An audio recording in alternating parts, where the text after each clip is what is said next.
David, pour moi, c'était quelqu'un qui était toujours avenant, souriant, gentil, bienveillant et qui allait au-devant de chacun avec beaucoup de gentillesse et qui se donnait à 100% pour tout ce qu'il faisait. Toute la vie communautaire de Neuilly était sur ses épaules vraiment et il reculait devant aucun effort, vraiment tout ce qu'il pouvait faire pour les gens, il le faisait avec enthousiasme et c'était communicatif et on est vraiment tous vraiment très touchés par sa disparition malheureusement. Exactement ça. On va espérer de pouvoir aider sa famille pour supporter cette perte. Vous étiez vous-même à Neuilly ou... Non, moi je suis dans le 16e. Non, c'est ça. C'est pour ça que on est monté vidéo. Mes enfants, comme ils sont à Neuilly, alors on vient là-bas. Vous avez eu l'occasion d'être dans son Beit Rabat dans plusieurs occasions. Comment? Vous avez eu l'occasion d'être dans son Beit Rabat déjà? Bien sûr, parce que je venais tous les ans pour... en tout cas, à Yom Kippour, j'étais toujours là. Et je voyais tout le mal qui se donnait, même pour Purim. L'année dernière, j'étais à Purim pour la Megillah, où vraiment il y a eu plusieurs offices, les uns derrière les autres. C'était formidable, il organisait tout pour que les enfants soient contents, que les adultes soient contents, que tout le monde puisse participer et avec cœur. Il refusait personne, au contraire, il acceptait vraiment chacun et avec toujours un petit mot gentil. Et ça, c'était important quand même. C'est vrai. Oui, l'année dernière, j'étais là pour Purim. Il y avait un monde, il y avait une affluence, c'était impressionnant, vraiment. Impressionnant. Il avait même... Parce que moi, j'étais au deuxième office et il y avait plus de femmes que d'hommes au deuxième, puisque la plupart des hommes étaient au premier. C'est-à-dire qu'au même endroit, il y avait deux offices? À la Megillah, ils l'ont fait une après l'autre. Donc la première... Ah, vous parlez de la Megillah de Purim. La Megillah de Purim, oui. Ouais.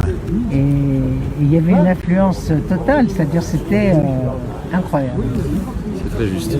L'année dernière, c'était impressionnant, vraiment. Ouais. On a été obligé d'agrandir un peu pour les femmes parce que c'était... une influence de fou parce qu'il cherchait chaque juif. Mais chacun, puisqu'il avait fait pour les cantines, ça aussi c'est quelque chose. Hein. Ah oui. Ah ben c'est impressionnant quand même d'avoir fait ça. C'est-à-dire qu'ils allaient ramasser tous les enfants des écoles laïques, on va dire, pour les faire déjeuner chez les rabbins. C'est ça. C'était quelque chose d'incroyable. Il appliquait à la lettre ce qu'avait dit le rabbi, d'aller chercher chaque juif par amant. Oui. Ça fait 2 ans. Moi, c'est l'incarnation du juif, dans toute sa splendeur.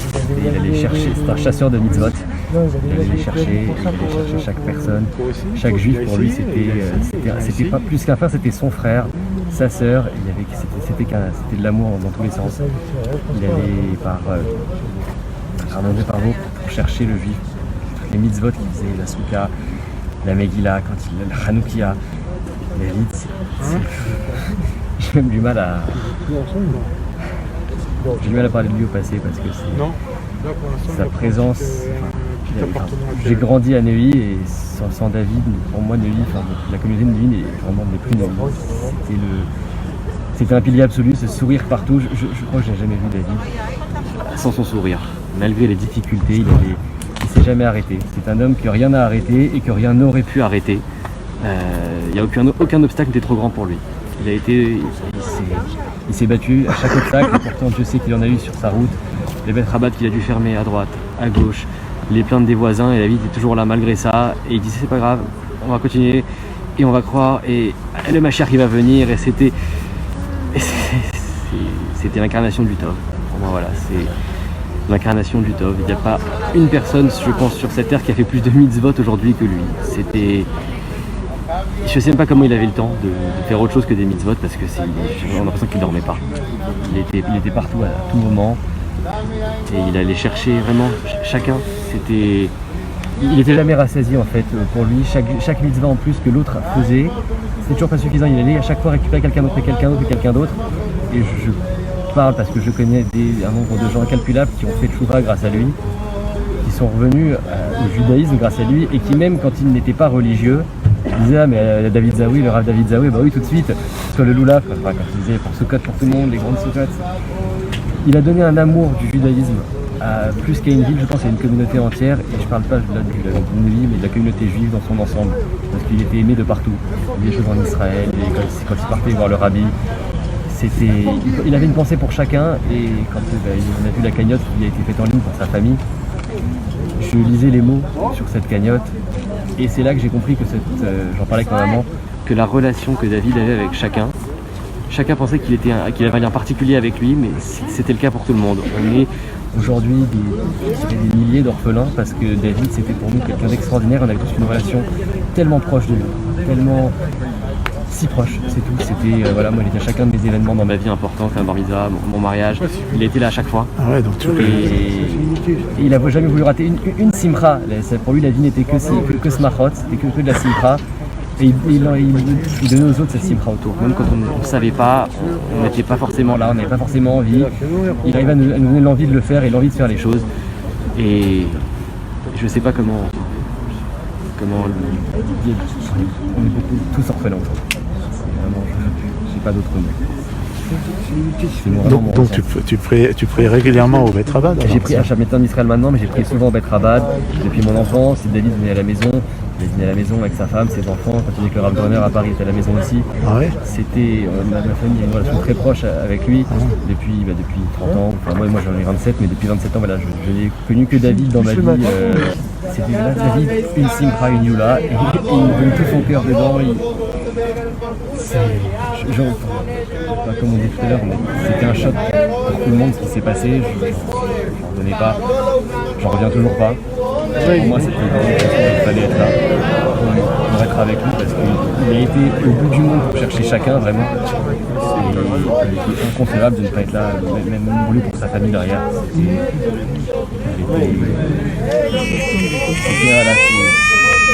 C'était un mensch, quoi. Je pense que j'ai vu peu de rabat dans ma vie qui ont autant pris à cœur le message du rabbi, de l'amour de l'autre, de l'amour du juif. Et je pense qu'aujourd'hui il va être déjà être très proche du rabbi là où vous allez être côte à côte parce que c'était une lumière absolue. Ça fait combien de temps que tu vis toi maintenant en Israël? Ça fait 7 ans. 7 ou 8 ans, et même quand j'étais en Israël, j'ai parfois demandé si tu peux ramène des médusas, est-ce que tu peux venir là? Donc on n'a jamais perdu le contact. Et quand tu venais en Israël, vous voyez? Bien sûr, j'ai me demandé si je peux faire ci, à Pourim, la Pozam, Farmanot pour moi, etc. Il m'avait même dit qu'il voulait monter un Bet Rabad à Tel Aviv. Ouais. Ils sont venus de monter un Bet Rabad à Tel Aviv, et voilà, tu seras un des shlochés, mais c'était voilà, David, c'était des projets partout, et toujours des projets pour ramener l'un vers l'autre, la hardout. Pour moi, le judaïsme, c'est s'aimer les uns les autres et aller vers l'autre, et David, c'était la hardout, c'était l'amour de l'autre. C'était la définition du judaïsme.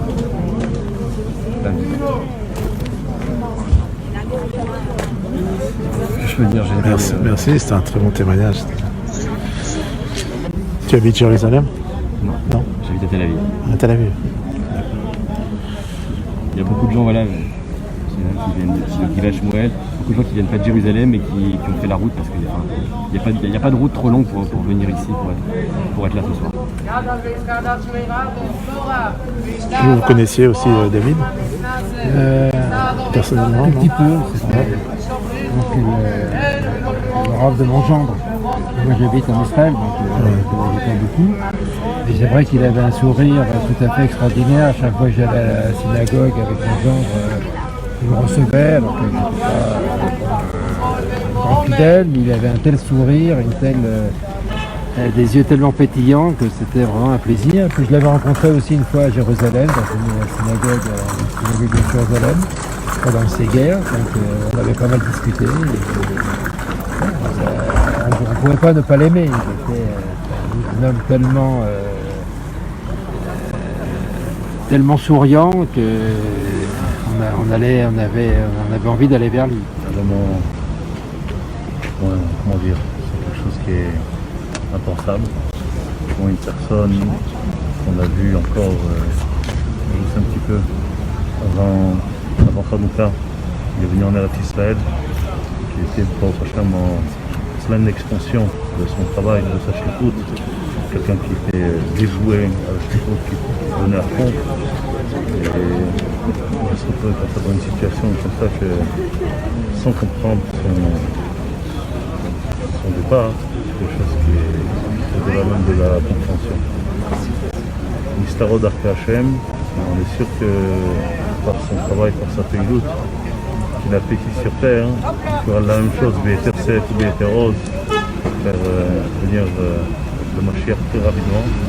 Surtout en plus qu'on est à l'entrée de Yudshvat, c'est-à-dire que David à Yudshvat, il donnait toutes ses forces, il connaissait de l'importance, il vient de la Nessiut, il vient de la Ktara du Rebbe. C'est clair que le Yudshvat de 70 ans sera pour elle, Bezrat Hashem, que pas simplement il y a Kitsu Vernon Shosnafa, son lecture de Rebbe, que Bezrat Hashem, il est fait nous comme le Artsein. Amen. Soit le message de David. C'est que chacun prenne sur soi le message de David, ce message d'amour qu'il avait vers l'autre, que chacun aille vers son prochain, qu'on aille le chercher par amour, qu'on le ramène religieux par religieux, parce que c'est ce que David y faisait. Et c'est ça qui attira la venue du Mashiach, qu'il a tant voulu, et tout ce qu'il faisait c'était dans ce but-là. Et Bezrat Hashem, en agissant avec cet amour l'un pour l'autre, et en ramenant chacun vers le judaïsme, on attira la Géoula, on le reverra très bientôt Bezrat Hashem avec son sourire merveilleux, son sourire éternel, parce que c'est notre rôle à nous de continuer le travail de David. C'est son héritage. Voilà mes amis, on est dans une situation, une fois de plus, qui est impossible à expliquer.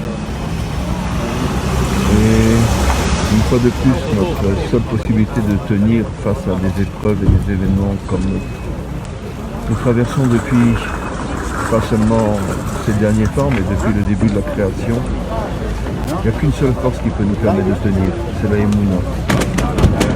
Et qu'est-ce que c'est la Emouna? C'est quelque chose qui dépasse l'entendement, qui est au-dessus de notre logique, au-dessus de notre compréhension. On a tous énormément de questions, on essaie de comprendre comment Hachem dirige le monde. C'est évident qu'on n'a pas de réponse. Quand on voit le départ si rapide et si brutal d'un homme qui était une véritable lumière, un homme que j'ai connu personnellement, on était très très proches. Un homme hors du commun, un homme exceptionnel, une véritable lumière, qui à vision humaine aurait pu encore faire tellement et tellement et tellement de choses. Alors évidemment personne ne comprend pourquoi il est parti. Il n'y a que Hachem qui sait. Et notre seule possibilité à nous de continuer malgré toutes les épreuves et toutes ces incompréhensions, c'est la Emouna. Nos maîtres disent, et dans la Chassidoute surtout, que la Géoula viendra par le mérite de la Emouna. Peut-être que toutes ces épreuves-là, à notre niveau bien sûr, car c'est absolument impossible de tout comprendre, mais à notre niveau peut-être nous aider à nous renforcer dans la Emouna et devenir la matrice du Mashiach, la matrice de la Géoula, par le sou de la Emouna. Je suis convaincu qu'un homme d'une telle grandeur va continuer à agir dans le monde d'une autre manière, il ne s'arrêtera pas et il va faire partie des soldats du Mashiach, des soldats de la Géoula, d'une autre manière maintenant, mais c'est sûr et certain qu'il ne se reposera pas. Pour conclure, comme disent nos maîtres, Talmidei Chachamim, En Lahem Menucha, Lo Ba'olam Hazeh Velo Ba'olam Haba. Les maîtres authentiques, comme l'était le Rav Zawi, n'ont pas de repos, ni dans ce monde, ni dans l'autre monde. Ils continuent à agir pour que, sauf comme ça, on puisse arriver au tikkun du monde. Amen, le règne à Amen. Amen. Merci. Voilà, on est tous réunis pour la lévaïa de notre très cher ami, mon frère. Mon frère, c'est comme mon frère, David Zawi, le Rav David Zawi, on est tous très touchés, très bouleversés. On ne sait pas quoi dire, on ne sait pas quoi faire. Il faut crier pour que Mashiach revienne tout de suite. Et on a perdu un grand général de l'armée du Ravi.